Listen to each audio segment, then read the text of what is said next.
La bêtise que le Congolais a fait, c'est de croire que notre solution allait sortir de quelque part. Nous n'avons pas fait confiance en nous-mêmes. Nous n'avons pas fait confiance en notre capacité. Comme un être humain, c'est normal que tu ne peux pas avoir confiance, tu ne peux pas te dire que non, je peux m'aider seul. Nous sommes partis près de tous ces gens ici de partout. On a fait la diplomatie, on a parlé, il y a des négociations, il y a des dialogues, il y a tout, on a tout essayé. Alors notre espoir, on s'était dit que nous aurons la solution avec l'Union européenne. L'Union européenne a sorti ses griffes. En tout cas, nous ne sommes pas vraiment surpris parce qu'on ne s'attendait pas depuis longtemps que nous aurions quand même quelque chose venant d'eux. Comme il y a ce passage de la Bible qui dit que maudit soit l'homme qui place sa confiance en un homme. Alors aujourd'hui, nous nous retrouvons coincés parce que les gens que nous avons tendu la main, ce sont les gens qui nous ont déçus. Ce sont des gens qui nous ont vraiment déçus. Mais pas à 100% déçus parce que nous savions que rien ne pourrait sortir d'eux. Ils nous ont montré vraiment leurs griffes. L'Union européenne nous a montré vraiment ses griffes. Avec la France qui a toujours été associée avec ce pays, le Rwanda, pour nous agresser. C'est vraiment triste. Mais nous ne sommes pas découragés. Nous ne sommes pas découragés. Alors l'Union européenne est comme ce démon qui possède le corps de quelqu'un. L'Union européenne est comme ce démon qui te possède. Alors pour sortir de ton corps, il faut des délivrances, il faut la discipline, il faut la connaissance que tu es possédé. Une fois que tu ne connais pas que tu es possédé, c'est difficile d'être délivré. Alors maintenant, nous connaissons que l'Union européenne est notre problème. Maintenant, nous connaissons que nous devons être délivrés de cette Union européenne. C'est là où nous avons maintenant les notions de la solution qui viennent. Parce que nous savons maintenant quelle est la maladie que nous avons. Même si tu pars à l'hôpital, si on te diagnostique, on va dire que non. Qu'est-ce que tu sens? Non, j'ai mal à la tête. Mal à la tête, ok. C'est dû à quoi? Oh, hier, j'ai mangé ceci. Ok, alors ce mal à la tête est provoqué par le ventre. Maintenant, nous savons que cette guerre est provoquée par l'Union européenne. C'est ce démon de l'Union européenne qui nous possède toutes ces années ici. C'est cette Union européenne qui ne nous laisse pas en paix, qui nous combatte tous les jours. Ils se sont réunis à huis clos, mais les résultats qui sortent ne sont pas favorables pour notre pays qui est agressé. Alors c'est aujourd'hui, je suis en train de dire à quelqu'un, maudit soit l'homme qui place sa confiance en un homme. Avant que tu n'ailles tendre la main ou bien demander de l'aide quelque part, sois sûr d'abord que toi-même, tu peux d'abord te sécuriser d'abord toi-même. C'est ce que nous, on était imprudents en tant que peuple, en tant que Congolais, nous nous sommes retrouvés dans cette situation. Mais ce n'est pas trop tard, mais c'est que nous savons, nous allons gagner cette guerre. J'ai toujours dit, sans ou avec eux, nous allons gagner cette guerre parce que le pays nous appartient. C'est notre terre, ce n'est pas leur terre, c'est notre terre.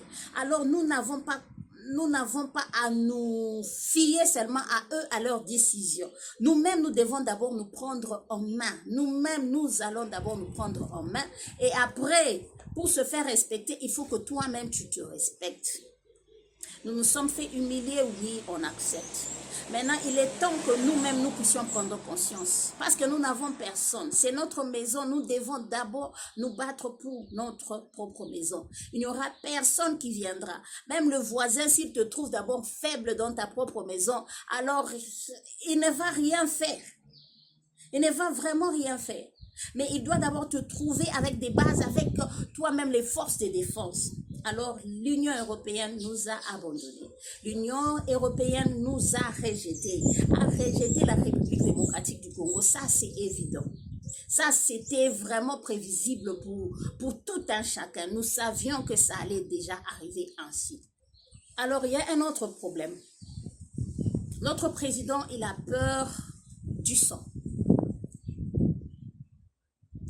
Mais quand tu es président de la République démocratique du Congo, il faut se préparer à toutes les alternatives. Parce que la République démocratique du Congo n'est pas comme un autre pays.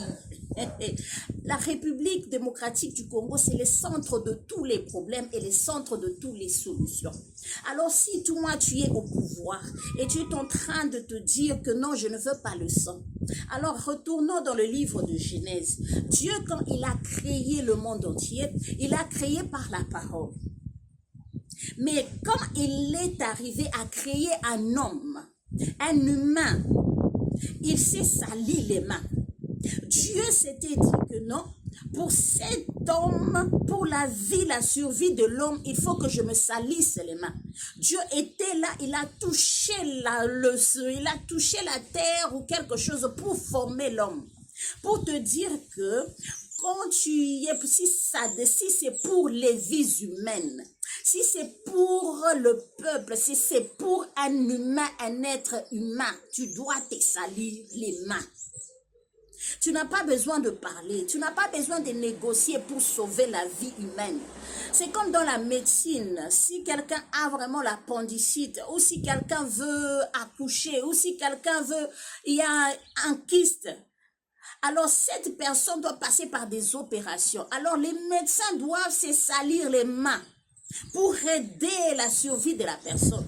Dans cette histoire ici que nous sommes en train de vivre aujourd'hui, c'est que le président de la République et le peuple congolais doivent savoir.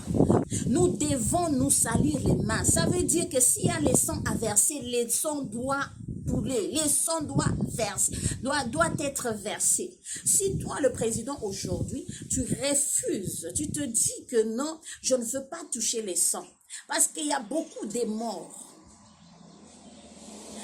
Mais les gens qui sont en train de mourir là-bas à Goma, les gens qui sont en train de mourir à Bukavu, ces gens-là qui sont massacrés jour et nuit, toi tu peux te dire que non, je ne touche pas au sang, je ne veux pas que le sang puisse couler, mais inconsciemment on va t'imputer cette responsabilité. On va t'imputer cette responsabilité. Alors il faut être conséquent. Pour les vies humaines, nous n'avons pas besoin de parler beaucoup. Pour les vies humaines, nous avons besoin des actions. Nous n'avons pas besoin de parler beaucoup. Alors je disais à notre président de la République, à notre garant de la nation, que c'est vraiment important de sauvegarder les vies qui restent. Nous sommes une grande population. On est envahi de partout. On est envahi de partout comme ça. Alors il faut savoir, il faut avoir une voie de sortie. Il faut avoir une voie de sortie. Comment on se sort de cette situation? Comment est-ce qu'on se sort? Comment est-ce que je sauve ces vies ici? Alors pour sortir de cette situation, il faut se salir les mains. Qui veut la paix, prépare la guerre. C'est ce que je vais interpeller au président de la République de faire.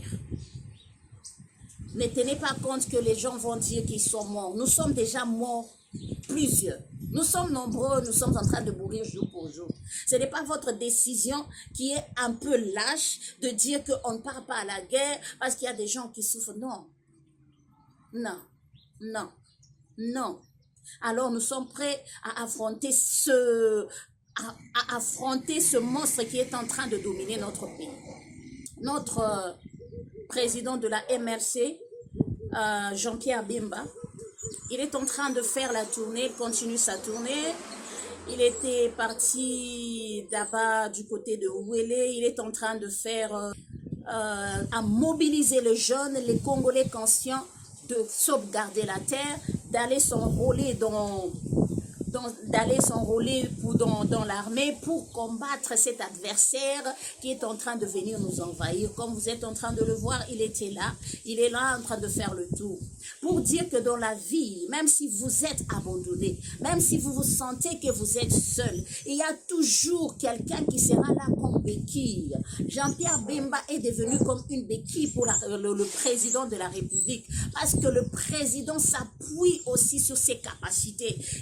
Ce Jean-Pierre Bemba, il est vraiment un patriote. Il nous a montré comment il est patriote, malgré cette adversité dans le pays, malgré ce qui se passe dans le pays. Il a arrêté, il a dit que non, je dois mourir pour cette terre, je dois appuyer le président de la République, parce qu'en ce moment, il a besoin d'un soutien de tout un chacun, il a besoin d'un soutien de ses amis, il a besoin d'un soutien de sa famille, il a besoin d'un soutien de son peuple, parce que la charge qu'il transporte est plus lourde. Ce n'est pas le moment de faire de créer des divisions. Ce n'est pas le moment de penser que celui-là qui est en train de tuer viendra libérer la République démocratique du Congo. Même s'il arrivait à le faire aujourd'hui ou bien demain, il ne va pas placer les Congolais. Il va faire que le Congolais puisse disparaître pour mettre le métis qui sera peut-être à la position, le métis africain. Je parle du métis africain. Quelqu'un qui a le mélange du sang, qui n'est même pas 100% congolais, et ils vont nous massacrer, nous qui sommes des mères et des pères, des pères et des mères, nous qui sommes des pères et des mères, des vrais Congolais qui se battent pour la République démocratique du Congo. Alors lèvons-nous. Lèvons-nous ensemble. Le président de la République, tu dois accepter de te salir les mains pour la survie de ta population. Nous n'avons pas besoin de parler beaucoup. Nous n'avons pas besoin de dialogue. Nous avons besoin que tu te salisses les mains. Nous voyons les gens qui ont occupé Goma. Ils sont en train d'imposer des gouverneurs qui ne sont même pas congolais. Ces gens-là qui se disent nos frères qui viennent libérer le pays, qui viennent libérer la République, ils sont en train d'implanter le Rwandais dans notre pays en tant que gouverneur. Ça ne nous fait même pas honte de savoir que ce pays, si nous le laissons tomber, si nous ne laissons pas nos différends à côté, nous serons dirigés et colonisés par un petit pays qui n'est même pas une puissance du monde, un petit pays qui s'appelle le Rwanda. Ça ne nous fait pas vraiment honte, ça ne nous fait pas réfléchir. Alors, cette guerre, nous allons la gagner. Sans ou avec vous, je répète encore, nous allons gagner cette guerre. Nous allons gagner cette guerre, aujourd'hui ou demain. Nous avons fait confiance à l'Union européenne, ils nous ont trahis. Même les autres là que vous pensez qu'ils vont nous aider, ils ont aussi leurs préoccupations. Alors ne soyons pas surpris demain ou après-demain, ils nous abandonnent aussi. Mais c'est à nous-mêmes de s'élever, de combattre pour notre pays, pour notre patrie, pour notre terre. Que Dieu nous bénisse, bénisse la République démocratique du Congo, le président de la République démocratique du Congo, Félix Antoine Tshisekedi, ainsi que toute la population. Je vous aime beaucoup, on se retrouve prochainement.